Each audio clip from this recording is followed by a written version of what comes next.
Welcome to TCBCast, an unofficial Elvis Presley fan podcast. I'm Justin Gosman. I'm Gurdip. I'm Beck Wiles. And I'm Olivia Murphy-Rogers. Hey everyone, how is it going? Going well. Something dropped recently. Yes. Yeah, from here to the great unknown. We're sort of doing this recording spur of the moment because we actually are able to get together, four of us. Not sure how long we'll roll through, but we're going to give our initial impressions of the book. Now, we'll go around the table, so to speak, of how far we are into the book. So, Olivia, how far have you gotten into the book? I'm in the middle of chapter 3 right now. Okay, so fairly early. Beck, where are you at? I'm chapter 6, I think. We're post Michael Jackson, also known as Mimi, by the way. Yes. Gurdip, how far are you? So I'm listening to the audio, and I have less than 2 hours left. So I've done a big chunk of it. I'm at the part where Lisa Marie is getting married again. This is after Nick Cage, I believe. To Michael Lockwood? Yeah, that's it. Okay. I've completed the audiobook, so... Couldn't wait, could you? I could not wait. No, I actually started at 3 a.m. this morning as soon as it... Or no, 1 a.m. I started at 1 a.m. this morning. Something? Yeah. How good is your comprehension at 1 in the morning? Not bad. I was laying in bed. It was good. So I wasn't too sleepy. So wow, I'd be out. He was actually quite novel for me because he was actually awake. Yeah, I was able to message back, and we were just messaging each other. Because I actually this will probably might surprise you, but this is the first audiobook I've ever listened to because I always read hard copy books. And all I can say is I'm so glad that I chose the audiobook over the written book because it just adds 1,000% to the whole experience of this book. Right. I gotta hand it production wise to the team behind the audiobook because there's an intimacy to Riley's performance of reading the book that's really special. And obviously they've cleaned up the bits of audio that are pulled in from Lisa. It's still at times a little unclear on a couple spots, but you get the gist of what she's saying. And then, of course, there's Julia Roberts reading on behalf of Lisa, which I think the more you listen to it, the less you start, you don't really hear Julia Roberts anymore. You just hear what Lisa's saying. Yeah. Sorry, Olivia, you go. I owe her an apology because I had said I thought that would be distracting to me, but I'm not seeing Julia Roberts, and I didn't realize how similar their voices actually are. Like I didn't think of Lisa as deep as Lisa Marie's, but I'm picturing Lisa Marie reading it, so it is a nice thing. Well, here's a question for you guys. So the Julia Roberts bit when she's actually quoting Elvis and tries to do an Elvis, what do we think of that? I mean, I guess she had no choice, really, because she sort of had to change her voice when Elvis was talking. But that's probably the bit that made me go, oh, not sure about that bit. Yeah, she did her best. What are you going to do? Yeah, exactly. Yes, okay. I'm not nitpicking. I'm just saying. Hey, just a quick thing before we start into what we thought and all that, Justin. You read the whole thing. Yeah. Is it just me or Lisa didn't she hadn't completed the book at all? Like there was what chunk of it do you say percentage wise is her and what Riley adds to it? Probably 2/3 Lisa, 1/3 Riley. The biggest chunk of what Lisa didn't get finished that Riley fills in the holes on were primarily about kind of what Riley calls like the good years, basically when, a period in, I guess it would be the 20-teens, I would assume, 2000s, 20-teens, when her and Ben are kids and when she gets married to Michael Lockwood and has the twins. So that is pretty much almost entirely in Riley's voice. And in her telling, recounting some of that. In other parts, especially early on where you guys have been at, I'm sure you've noticed that Riley is almost more providing color commentary than anything else. But she definitely takes up a bit more in the back end of the book, for sure. Yeah, that's what I thought, too. I'd say it's like maybe 60-40. It's like a lot of Riley, so I'm just thinking she didn't get a chance to get all her thoughts down. So that's why it had to be finished like this. But I'm still glad that we have the little bit that we do have. But yeah, it's interesting. I just thought there would be more of Lisa. Sure. So, Olivia, what are your top level thoughts and takeaways as far as you are into it? Because I think of the four of us, I think you're probably the earliest into the book. Yeah. So where she is in her life right now is, I guess, like high school. So right now she's going in and out of different schools, getting kicked out and stuff. So my initial, she starts the book really heavily focused on her relationship with her dad, which is probably absolutely the highlight of the book. We've always heard that they were close. We've heard from outside perspectives that he lit up when she was there, and it was the light of his life. But I really had no idea just how close they were and how many memories she had. I don't think I have that many memories of my first 9 years. So she has so many vivid memories of specific times they were together, specific things he said and things that he laughed at, and it's just absolutely beautiful hearing that. And then the dichotomy between how she felt about her dad in her childhood and about her mom. Again, we've kind of only heard about their relationship from Priscilla's perspective until now. So, yeah, aside from maybe a handful of interviews that Lisa's given over the years, and never quite this candid. No, I don't think it was this candid. So it's just, she talks about just breaking down crying when it was time to leave Graceland and stuff like that. And I didn't realize just how connected she was to her dad and how distant she was from her mom, even at a very young age. So that was eye-opening. And then, we can give away spoilers. We can talk candidly. Yeah. So, let's talk. We're going to talk spoilers, but also I want to give a trigger warning for discussion about sexual abuse. Okay. So if that is upsetting to you, please go ahead and skip ahead. I'll include in the description of this a timestamp of when we pass this part. So. Okay. Yeah, so the other huge takeaway from where I am right now is that Mike Edwards absolutely sexually assaulted her as a child. And that is something we'd heard a little bit about before, but certainly not in this detail. It's horrifying, and the most horrifying part is how much Priscilla knew about it and did nothing. As a mother, I'm nauseous listening to the tapes. It's unforgivable. I don't know. I don't know what to say. It's kind of shocking, but I think Riley, she's in a hard position, I guess, still being, in a relationship with her grandmother. So the two things that I really like that Riley said to kind of put this into a little bit of context and maybe not to smooth it over, but I guess just giving context, is that she kind of starts really early on in the book saying that she wished she could have parented her mother and her grandmother. So kind of just acknowledging that her grandmother did not have the love that she needed and have the parenting that she needed. And also, she says that Priscilla's parents allowed her to start seeing Elvis at 14. And she just right off the bat puts the blame on Priscilla's parents. So she does a little bit of work to smooth it over. Not something that should be smoothed over at all.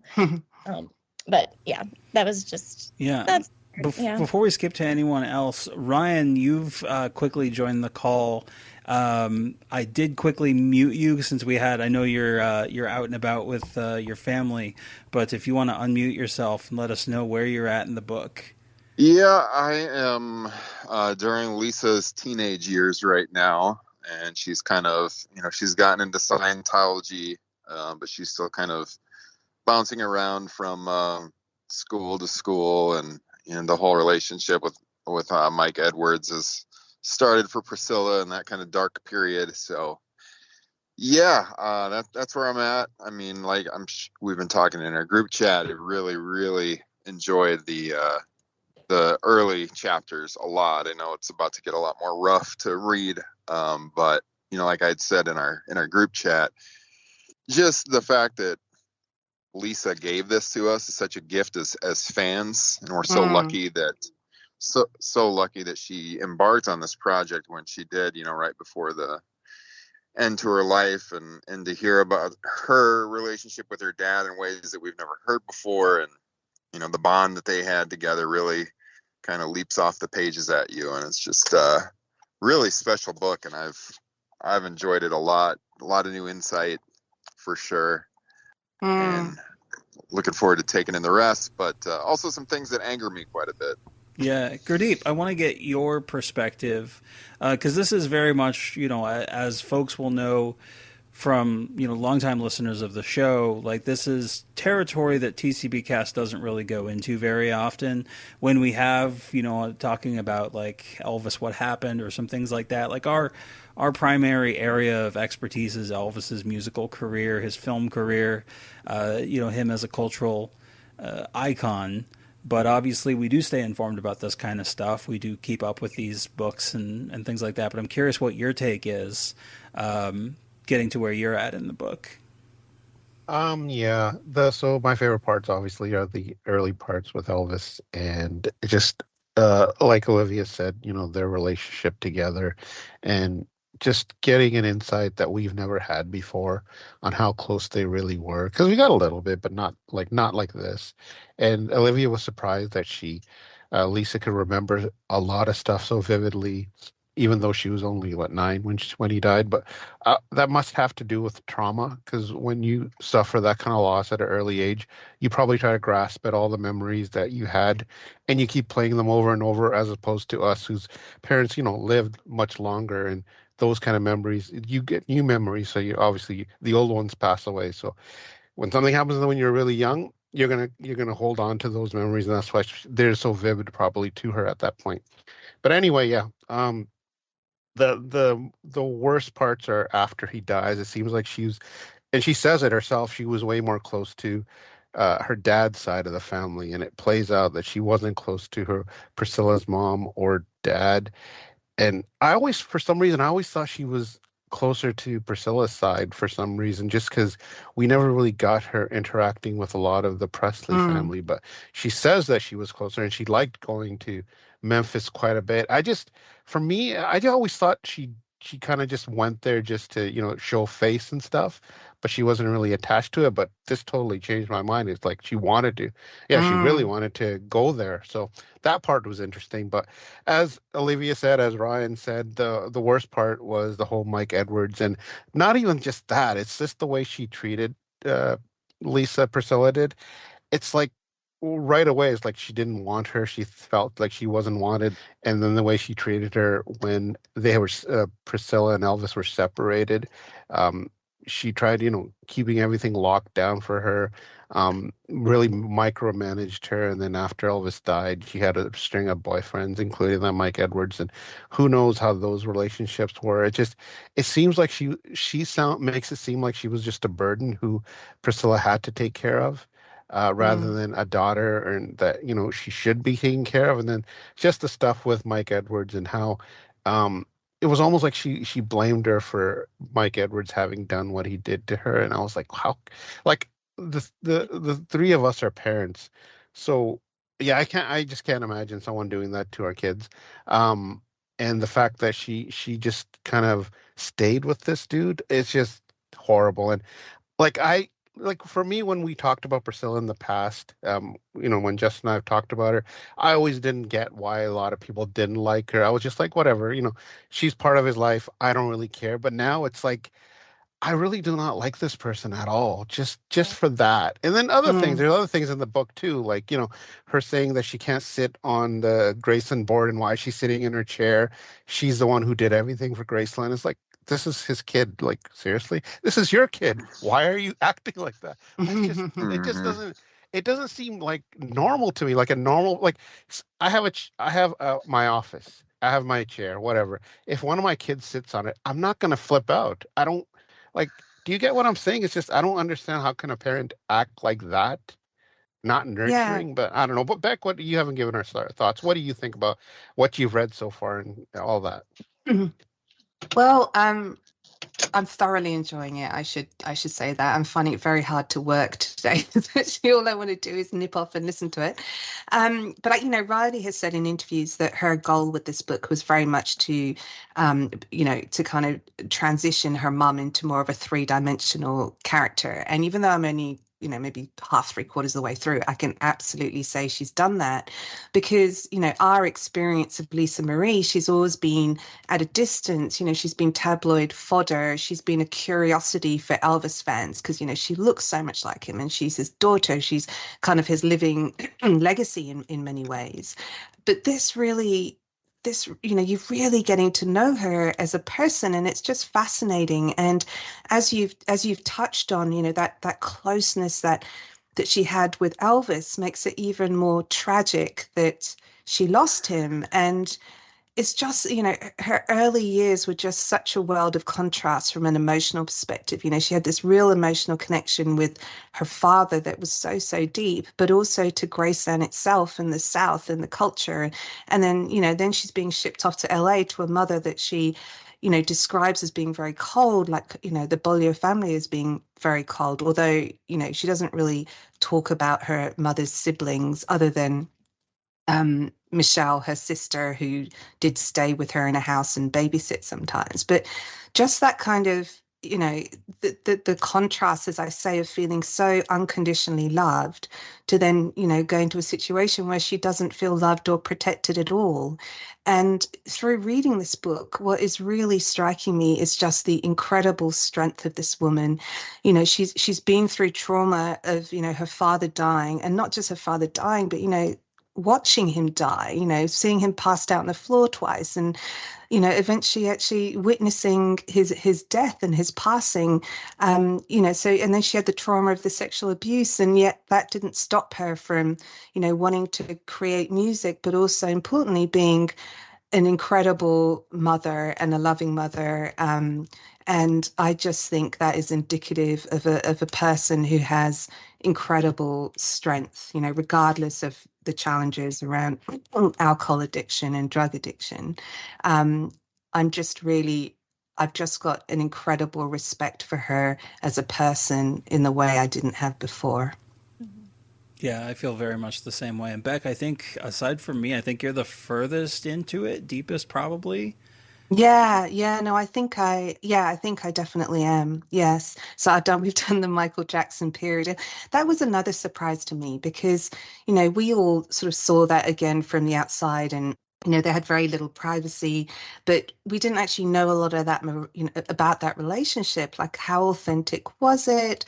Because it was so odd and bizarre.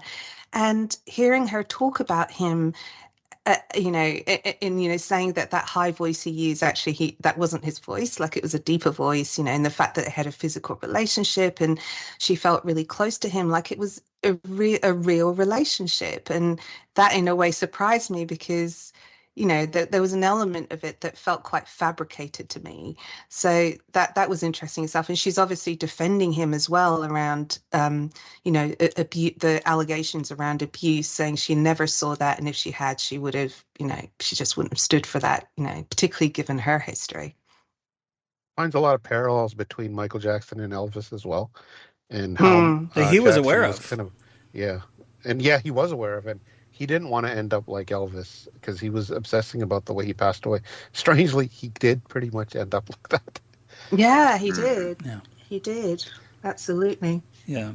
One thing that I think Riley does an excellent job of from her vantage point is that she can view things from a more contemporary perspective with a sort of understanding that provides the context that's needed about how things like addiction and sexual abuse and trauma can affect people, things that we understand better now than they did at the time that things occurred in Lisa's life. And she does a great job of communicating that. And the other thing, too, is that Riley really communicates well the joy in Lisa's life, that she had this really great sense of humor, it seems like, and had passions for things like music and dancing, and clearly really loved being a mom. More than anything else. That some of the later stuff that you get into, and I won't spoil too much, but a lot of the stuff that you get into about her and her kids, obviously it takes a sadder turn because obviously we know Ben passed away. But it's all really, really interesting stuff. The thing that I kind of wanted to talk about, just for the sake of our listeners, in general, there's going to be a lot of people discussing this book this week and in the next couple weeks probably. Even today, just one day out, I'm already seeing headlines from tabloids and social media and stuff like that where people are picking up on things that Lisa says in the book that are like tabloid worthy of like, oh, Michael Jackson, Lisa claims Michael Jackson was a virgin up until he was 35 and, oh, spoilers, but Ben's body was kept in the house on ice basically for what was it, 2 months after he passed to allow them, some grieving process. And the media is treating her private grieving, which Riley has allowed to come public so that she can talk about it, that can be understood and discussed. Of course, they're immediately latching on to the most salacious, the most salacious details that could be perceived a certain way. So just be mindful, folks, that when you're out there online, you're looking at how it's being covered, and you're also engaging with other Elvis fans. We've been talking about some of our feelings and our very raw gut reactions to things like how Priscilla is perceived in the book. Let's remember to treat everyone with kindness. Who are we to pass judgment on these people when these are not the lives that, like we weren't in their shoes, and there's that song, Walk a Mile in My Shoes. Like we weren't there. We don't know all the details. We can only go on what we've been told, and what we've been told can't possibly be the whole story, because just inherently Lisa never finished this. We'll never get the full context of that, and that's okay, but we can't. I just think it's really important for everyone to be careful, about how we treat each other and how we treat. Because these aren't just characters in the movies that we've watched of based on their lives or the books that we've read. Like, these were really real people, and that comes across so well in the book between Riley's writing and Lisa's very conversational tone. And I think the humanness of it, and also the way Lisa talks about Elvis, it's some of the most human writing about Elvis that I've read. And I've really gotten a sense of that, so that he was her dad, and not Elvis Presley. And even hearing Riley talk about Elvis, where she has to acknowledge that he's just sort of this cultural force that is inescapable and unavoidable, while also trying to reconcile, that this is her family history, and in the same way that all of us have family histories. So anyway, that's me off my soapbox there. I completely agree with what you've said, Justin, but what I picked up on was Riley saying that, for a short while she actually hated Elvis because of the kind of pain and trauma she felt her mother was going through was Elvis's fault. And I thought that was very interesting. But I also just wanted to say that I think the fact that they included that piece of information about, Ben being kept on ice for a period of time, like they had a choice not to include that. And I think the fact that they included that just speaks to the honesty of this book. And I'll put it out there that, this is probably the most honest Elvis-related book that's ever been written. Like, it's, and I feel like because of that, you can 100% trust the content. And the other thing I want to say, like, I'd love to have a conversation about Riley as well, because I've always been impressed by her because she's always come across as very kind of mature and articulate. And I feel like, what she's done with this book, which is an absolute labor of love, kind of speaks to kind of her integrity and her intelligence, but also her sensitivity and creativity, because she is an extremely articulate, creative writer, and that really comes across in terms of her writing. And it sort of struck me that, she's talked about generational trauma, and the Presley story is not a happy one, 100% a happy one, let's face it. And she's certainly experienced that trauma herself. But you sort of feel that, she is trying to kind of break that cycle. And in many ways, Lisa Marie tried to break that cycle in terms of how she mothered her kids, etc. And, I sort of feel like the trauma, hopefully, and the almost like a genetic sadness that goes with being a Presley, hopefully will come to an end at some point. Yeah. Olivia, you had something you wanted to interject there? Yeah. I was gonna, about Riley also, just gonna say, I've always kind of wondered where she fell on, like, her feelings about Elvis, I guess. And I've heard her in interviews kind of just seeming that there's a distance there. So I was interested to hear her perspective here. And it's really nice how she kind of talks about just feeling her family inside of her, like the parts where she just hears some southernness coming out of her when she's mothering and things like that. And at a point she says, like, I feel like how my mom felt Elvis inside of her. I can feel like that in some ways. I don't remember exactly how she phrased it. I don't know if any of you know what I'm talking about. Yeah, she talks about like the lullabies that she's singing Tupelo, and she realizes it's the same song that Lisa would have sang to her, and then probably Elvis to Lisa, and how that's just kind of generationally pulling them together. I thought that was really interesting too, and I would agree. I've with Riley, a lot of times in interviews, once in a while she'll say my grandfather, but a lot of times she just says Elvis, and I suppose that's kind of something that comes about when your grandfather is known by his first name all over the world. But I've always kind of wondered, what her personal feelings are on her grandfather, because you you hunt in some of those interviews she does for references as an Elvis fan, and you're getting some more insight than we've ever had before too. So I've found that that's pretty interesting, even just in the little bit that I've read, probably a quarter of the book. But I did hear her telling the story. I've been doing the audiobook like you guys, and hearing her telling the story of the lullabies and everything, that was pretty moving. Absolutely. Gurdip, I think we're probably safe to go ahead and wind down. So top level takeaways from Gurdip, and we'll just go around the table as well. So. Yeah, so far so good. I'm almost done. As I said, I only have less than 2 hours left. But yeah, I wish there was more. It's probably because there wasn't as much audio as we hoped.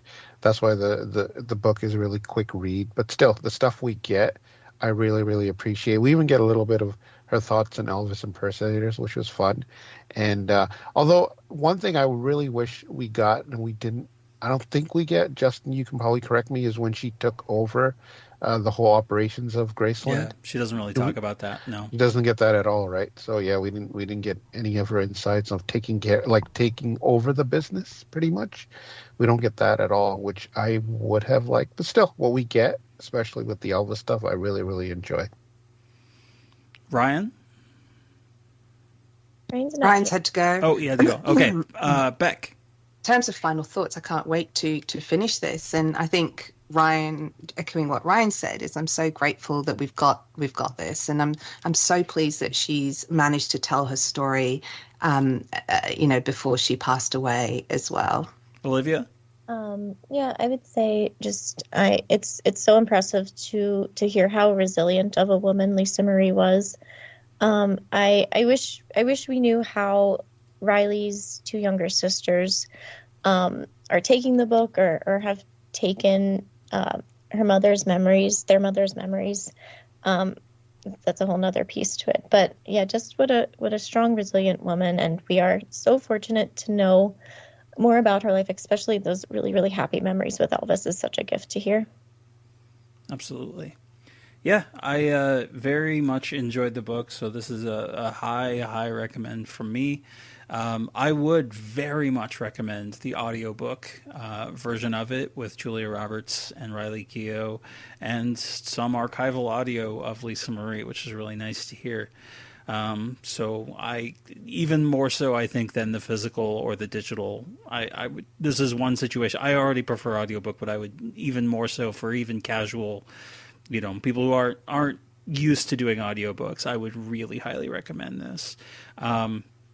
And overall, like, yeah, I think my top level takeaway would just be Riley did an incredible job of humanizing her mother and humanizing her family, and I'm grateful for that. You know, as a fan of her father's work and as someone whose life has been, affected by his work, that's really special. So. Yeah. I will actually go further, Justin, and say I would strongly encourage people to listen to the audiobook over reading the book, because it almost feels like a performance in itself, doesn't it? An experience, which I don't think you'd get if you were reading the book. So I would strongly recommend people buy the audiobook over the book, really. Yeah. Pretend it's a podcast. Yeah. You're already used to us yapping away. TCBcast. This is a much nicer experience listening to this audiobook. So, all right. Well, thank you, everyone. This has been fantastic to hop on with all of you. And thank you to Ryan as well. I know he had to pop out there. So, yeah, we'll catch everyone around. Not sure when we'll get together again, but hope everyone enjoys finishing the book. And we'll see you next time.